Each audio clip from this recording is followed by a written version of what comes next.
বানিয়েছে তার চাকা গোলাম। আমরা দেখেছি সংবাদ মাধ্যম থেকে প্রত্যেকের করা চাপে পড়েছে পুলিশ স্বৈরাচারী হাজিরা। আজকে এসেছি আমার প্রিয় উপদেষ্টা ভাই এবং আমাদের এখানে নেতৃবৃন্দ, আপনারা 8টা কর্মসূচি ঘোষণা করেছেন, আমি সেটা বিস্তারিত বলবো না। আজকে একটি কথা বলবো, অসত্যের কাছে কবুল হয়েছেন ভয় কাপে কাপুরুষ মরে চাইবেন। প্রিয় বন্ধুগণ, শেখ হাসিনা বাংলাদেশের প্রত্যেকটা সেক্টরকে ধ্বংস করে দিয়েছে। শেখ হাসিনা সম্মানিত পুলিশ প্রশাসনকে চোরের বুটামুখি দাঁড় করিয়ে কলঙ্কিত করেছে। শেখ হাসিনা বাংলাদেশের বিচার ব্যবস্থাকে ধ্বংস করে দিয়েছে।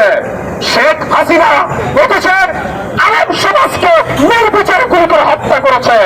আপনারা দেখেছেন শেখ হাসিনা আইনাগর নামে একটি বন্দিশালায় শত শত মানুষকে খুন করেছে।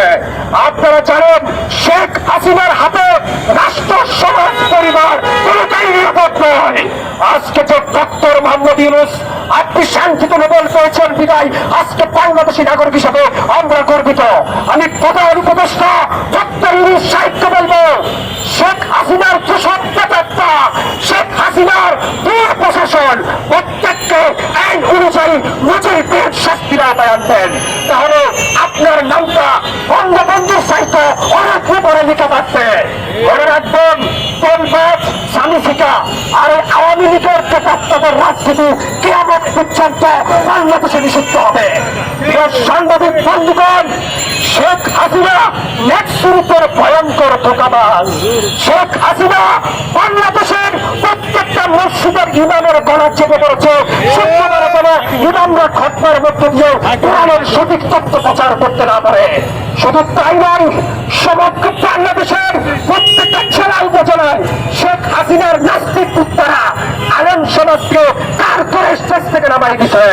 শেখ হাসিনা মিজানুর রহমান আজারির মতো বিশ্বনন্দিত মুফাসসির কোরআনের পাখিকে বাংলাদেশ থেকে তাড়িয়ে দিয়েছে। শুধু তাই নয়, শেখ হাসিনা গোটা বাংলাদেশের মুসলমানের হৃদয়ের স্পন্দন আল্লামা দেলোয়ার হোসেন সাঈদীকে পরিকল্পিতভাবে ইনজেকশন পুশ করে হত্যা করেছে। কোথায় বাংলাদেশ সেনাবাহিনীর সেনা প্রধানের দৃষ্টি আকর্ষণ করে বলবো, আপনি দেশপ্রেমিক সেনা সদস্য, আপনাকে সেলুট করি, তবে মেজর জিয়াউল হাসানের মতো এইরকম দুষ্কৃতকারী সেনা সদস্যদেরকে পুরস্কারের অতি দ্রুত। আরেকটি কথা বলবো, বাংলাদেশে আগামী দিনে যে সরকার ক্ষমতা আসবেন ইনশাআল্লাহ বাংলাদেশে পারমাণবিক বোমা তৈরি হবে। ভারতের টাকাগিরি আর চলবে না। আজকে ভারতের কন্টেন্ট ইউজাররা মিথ্যা বাংলা গুজব ছড়িয়ে শুধু বাংলাদেশের বদনাম গোটা বিশ্বে ছড়িয়ে দিচ্ছে আমরা নাকি সংখ্যালঘুদের নির্যাতন করছি। তা মিথ্যা কথা। ওই যে হিন্দু বৌদ্ধ খ্রিস্টান ঐক্য পরিষদের রানা দাস গুপ্তকে আওয়ামী লীগ টাকা দিয়ে শাহবাগে দাঁড় করিয়েছে। মনে রাখবেন, এই ষড়যন্ত্র বাংলাদেশের ছাত্র সমাজ প্রতিহত করতে যাবে। সংগ্রামী সাথীরা, বন্ধুগণ, সাংবাদিক ভাইরা, শেখ হাসিনা আর ফেরাউনের মধ্যে কোন ব্যবধান নাই। ফেরাউন ছিল সমস্ত ফেরাউন, শেখ হাসিনা মুসলিম লেবাসকারী নবী ফেরাউন। শেখ হাসিনার আওয়ামী লীগ, ছাত্রলীগ, যুবলীগকে সন্ত্রাসী সংগঠন হিসাবে কিয়ামত পর্যন্ত নিষিদ্ধ করা প্রতিটি দেশপ্রেমিক জনতার প্রাণের দাবি।